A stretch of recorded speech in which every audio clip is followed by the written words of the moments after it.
Hey guys, कैसे हो तुम लोग। वेलकम बैक टू एजुकेशन भैया। आज के वीडियो में हम लोग पढ़ने वाले हैं a tiger in the zoo chapter को, और इसे लिखा है लेस्ली नॉरिस ने। किसने लिखा है? लेस्ली नॉरिस ने। इस नाम को अच्छे से याद रखना, हो सकता है तुम्हारे एग्जाम में पूछ लिया जाए। इस पोएम में हम एक टाइगर के बारे में जानेंगे। स्टैंजा 1 में सबसे पहले स्टैंजा में हमें टाइगर के प्रेजेंट कंडीशन के बारे में बताया गया है, और स्टैंजा 2 और 3 में हमें ये बताया गया है कि आखिर एक टाइगर को कैसा होना चाहिए। और फिर पोएम के आखिरी 2 स्टैंजा में भी यही बताया गया है कि टाइगर का प्रेजेंट कंडीशन क्या है। तो बेसिकली स्टैंजा 1, 4 और 5 में तुम्हें ये बताया गया है कि टाइगर का प्रेजेंट कंडीशन क्या है, और स्टैंजा 2 और 3 में ये बताया गया है कि आखिर एक टाइगर को कैसा होना चाहिए। तो चलो पोएम का एक्सप्लेनेशन स्टार्ट करते हैं। सबसे पहले स्टैंजा में हमें ये पता चलता है कि एक टाइगर जू में बंद है, और उसका जो पूरा बॉडी है वो विविड स्ट्राइप से भरा हुआ है। विविड स्ट्राइप क्या होता है? तुमने टाइगर के बॉडी में देखा है ना, रेड और येलो कलर के स्ट्राइप्स होते हैं, तो वही उसी का मतलब होता है विविड स्ट्राइप। तो वो जो टाइगर है वो बहुत ही ज्यादा क्वाइटली अपने केज में इधर से उधर मूव कर रहा है, और वो इतना ज्यादा क्वाइटली इसलिए मूव कर पा रहा है क्योंकि उसके जो पाउज है, उसके जो पंजे है ना,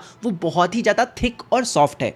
थिक का मतलब मोटा, लेकिन मोटा होने के साथ साथ वो बहुत ही ज्यादा सॉफ्ट है, बिल्कुल मखमल की तरह। अब क्योंकि वो जो टाइगर है उसका जो पॉज है वो बहुत ही ज्यादा सॉफ्ट है, इसलिए वो बहुत ही ज्यादा क्वाइटली मूव कर पा रहा है। लेकिन वो जो टाइगर है ना, वो अंदर से बहुत ही ज्यादा गुस्सा है। ऑब्वियसली गुस्सा होगा भी क्यों नहीं, क्योंकि वो तो जंगल में जाना चाहता है, उसका घर तो जंगल है, उसे 4 दीवारी के अंदर नहीं रहना है। अब हम लोग बढ़ते हैं स्टैंजा 2 में। उससे पहले मैं ये बता दूं कि मेरे घर के आसपास थोड़ा पार्टी सार्टी चल रहा है, तो थोड़ा बैकग्राउंड नॉइज को इग्नोर कर देना, ओके। अब जैसा कि मैंने तुम्हें बताया था कि स्टैंजा 2 और 3 में हमें ये पता चलेगा कि आखिर एक्चुअली में उस टाइगर को कहां और कैसे होना चाहिए। तो स्टैंजा 2 में हमें वही बताया जा रहा है, हमें ये बताया जा रहा है कि अगर वो टाइगर आजाद होता तो अभी किसी जंगल में होता, और उसी जंगल में वो किसी वाटर होल के पास, वाटर होल का मतलब होता है रिवर या फिर पॉन्ड, तो उसी जंगल में किसी रिवर या फिर पॉन्ड के पास छुप कर वो बड़े बड़े जो ग्रासेस होते हैं ना, लंबे लंबे घास होते हैं, उनके शैडोज में छुप कर वो किसी डियर मतलब हिरन का वेट कर रहा होता कि जैसे ही जो डियर है वो पानी पीने आएगा उस रिवर या पॉन्ड के पास, तो वो तुरंत जो टाइगर है वो निकलेगा, झपट्टा मारेगा और उस डियर को अपना शिकार बना लेगा। अब तुम लोग सोच रहे होगे यार ये तो बहुत बुरी बात है, वो बेचारा मासूम को खा लेगा। अच्छा वो केजी में। देखो बुरी बात तो मतलब नहीं कह सकते इसको, क्योंकि ये एक इकोसिस्टम का पार्ट है। टाइगर का काम है हिरन को खाना। ऑब्वियसली अगर वो ऐसा नहीं करेगा तो इकोसिस्टम ब्रेक कर जाएगा, और इकोसिस्टम ब्रेक कर जाएगा तो प्रॉब्लम क्रिएट हो जाएगा, ऑब्वियसली बात। तो स्टैंजा 3 में बोला जा रहा है कि हो सकता है अगर वो जो टाइगर है वो हिरन का शिकार नहीं कर रहा होता भी जंगल में, तो हो सकता है वो जंगल के आसपास जितने भी विलेज है ना, वहां पे जाकर लोगों को डरा रहा होता। वो टाइगर आराम से घूमते घूमते अपने जंगल के आसपास के विलेजेस में जाता वहां पे दहाड़ता, और अपने व्हाइट फैंग्स का मतलब होता है लंबे लंबे दांतों और खासकर साथ ही में पंजों को दिखाकर लोगों को डरा रहा होता। तो यहाँ पे हमें ये पता चलता है कि वो जो टाइगर है ना, वो दहाड़ कर,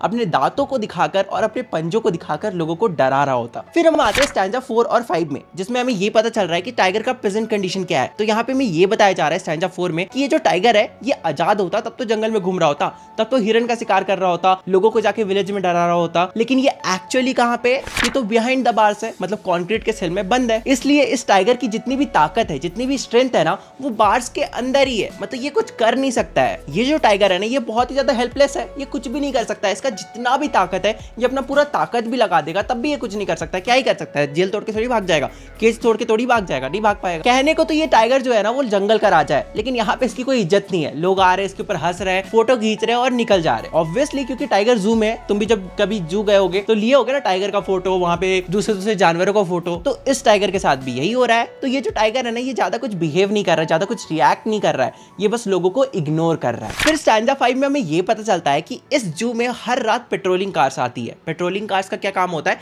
ये देखने आती है कि कोई जंगल से कोई जानवर भाग तो नहीं गया, या फिर कोई जंगल में कोई जानवर के साथ कुछ कांड वांड तो नहीं हो गया। ये सब देखने आती है बेसिकली हर रात में। तो ये जो टाइगर है ये लास्ट वॉइस पेट्रोलिंग कार का सुनता है, मतलब ये जो आती है कार ये सुनता है, और उसके बाद सितारों को टुकुर टुकुर करके घूरते रहता है। अब यहाँ पे तुम एक छोटी सी चीज नोटिस करना, यहाँ पे लिखा गया है कि वो जो टाइगर है वो अपने ब्रिलियंट आईज से ब्रिलियंट स्टार को घूर रहा है। मतलब यहाँ पे ये कहने की कोशिश की गई है कि जो टाइगर की आंख है ना, वो भी बहुत ही ज्यादा चमचमा रही है। अगर तुमने कभी कोई पेट पाला होगा लाइक डॉग या कैट, तो तुमने नोटिस किया होगा कि जब भी तुम रात में लाइट जलाते हो या फिर पेट के ऊपर टॉर्च मारते हो, लाइट मारते हो, तो उनकी जो आंख होती है ना, वो रात में बहुत ज्यादा ग्लो कर रही होती है। तो उसी तरह इस टाइगर के बारे में भी बोला गया है। अब मुझे ये इसलिए पता है क्योंकि मेरे पास भी पेट है जिसका नाम गुफी है, मेरे बगल में बैठा हुआ है। वो एक डॉग है, और कुछ बोलने के लिए नहीं है, ठीक है। इस तरह से तुम्हारा ये जो चैप्टर है, ये जो पोएम है, ये खत्म होता है। आई नो बहुत ही ज्यादा इंटरेस्टिंग और बहुत ही ज्यादा छोटा सा पोएम था। अगर तुम्हें मजा आया तो वीडियो को लाइक करना, चैनल को सब्सक्राइब करना, और ऐसे ही तुम्हें क्लास 10 की वीडियोस देखनी है तो मैं ऑलरेडी अपलोड कर चुका हूँ। तुम डिस्क्रिप्शन में जाओ, एक प्लेलिस्ट का लिंक होगा सबसे ऊपर, क्लास 10 न्यू प्लेलिस्ट करके उस पर क्लिक करो और सारे चैप्टर्स की वीडियोस देख डालो, ठीक है। तो फिर मिलते हैं अगले वीडियो में, तब तक के लिए बाय बाय।